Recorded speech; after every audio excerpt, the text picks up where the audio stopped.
नमस्कार मित्रों, सत्य भक्ति चैनल सुनने वाले सभी श्रोतागणों को हार्दिक अभिनंदन। आज बताते हैं कि नौमी तिथि का क्या महत्व है, नौमी तिथि को कौन सी पूजा करनी चाहिए, उसका क्या महत्व है और जो लोग व्रत करना चाहते हैं वो किस प्रकार से इसका व्रत कर सकते हैं और इसका क्या आप जानते हैं महत्व क्या है इस तिथि का और कथा क्या है इसकी।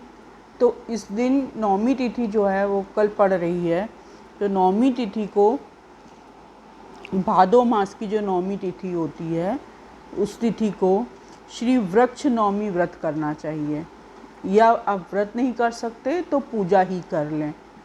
सूर्योदय के समय भक्ति पूर्वक अनेक पुष्प लेकर गंध, वस्त्र, फल, फूल, अन्न, गोधूम, धूप और माला आदि लेकर के बिल्व वृक्ष के पास जाएं।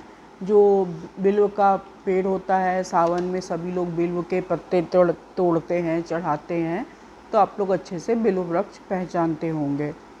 और वहाँ पर जा कर के बिल्व वृक्ष की पूजा करनी चाहिए। पूजा के समय क्या बोलना चाहिए?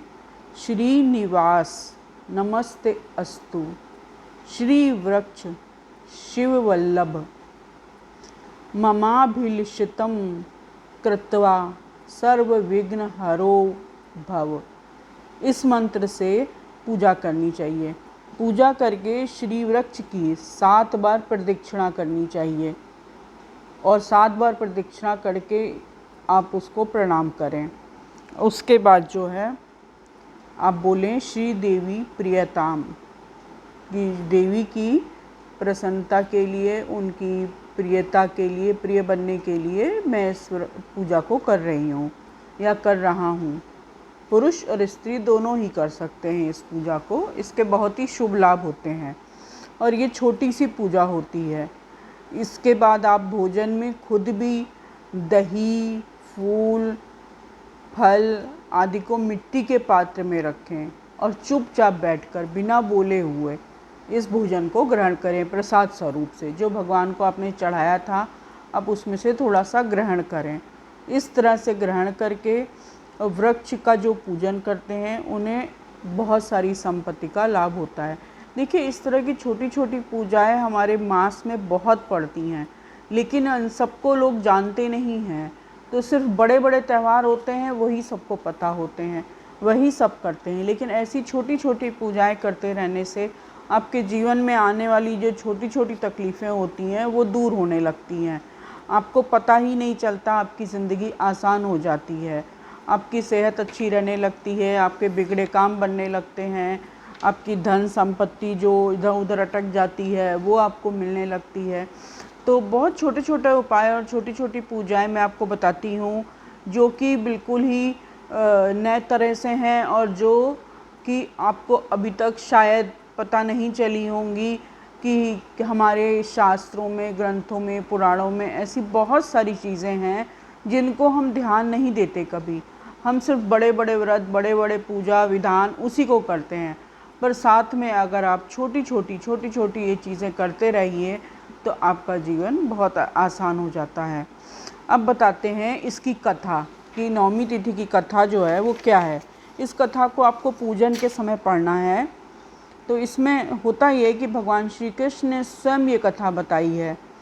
उन्होंने कहा कि देवता और दैत्यों ने जब समुद्र मंथन किया था तब उस समय समुद्र से निकली हुई लक्ष्मी को देखकर सभी को ये इच्छा हुई कि मैं ही लक्ष्मी को प्राप्त कर लूँ, मुझे ही लक्ष्मी मिल जाए। लक्ष्मी प्राप्ति को लेकर देवता और दैत्यों में परस्पर बहुत युद्ध होने लगा। उस समय उसको देखकर घबराकर देवी लक्ष्मी ने कुछ देर के लिए बिल्व वृक्ष का आश्रय ग्रहण कर लिया और उसी के नीचे जाकर खड़ी हो गईं। भगवान विष्णु ने सभी को जीतकर लक्ष्मी का वरण किया। ये तो सभी को पता है, भगवान नारायण को ही ने ही लक्ष्मी जी को वरा था। तो लक्ष्मी ने बिल्व वृक्ष का आश्रय लिया था, इसलिए उसे श्री वृक्ष भी कहते हैं। और उसके बाद से ही उसका महत्व तो बहुत बढ़ गया, क्योंकि माता ने खुद वहाँ पर शरण ली थी, वो खुद आश्रय लिया था। तब से बिल्व वृक्ष को बहुत ही ज़्यादा महत्वपूर्ण माना जाता है। और उसकी पूजा आराधना की जाती है। तो नौमी तिथि, भादो मास की नौमी तिथि बहुत ही अच्छी उत्तम मानी जाती है। वैसे तो हर माह नौमी तिथि आती है, आगे आने वाली नौमी तिथियों के बारे में मैं बताऊंगी, पर अभी ये भादो मास की नौमी तिथि चल रही है। तो इस तिथि को, कल जो नौमी है, इस पर अगर आप ये पूजा छोटी सी कर लेते हैं, ज़्यादा विधि विधान इसमें नहीं है, सिर्फ आपको सुबह के समय पूजा करनी है, मनोकामना बोलनी है और एक छोटा सा मंत्र जो मैंने बताया है उसको पढ़ लेना है, ये कथा पढ़ लेनी है। और आप चाहें तो ऑडियो चलाकर भी रख सकते हैं और इस तरह से आपकी ये पूजा संपन्न हो जाएगी। और इसमें छोटा सा विधि विधान करिए और जीवन में सुखी रहिए, खुश रहिए और अपने आरोग्य के लिए, अपनी सुख समृद्धि के लिए, अपनी संतान के उज्जवल भविष्य के लिए इस तरह की पूजा करते रहना चाहिए। ऐसा मेरा सजेशन है। धन्यवाद मित्रों।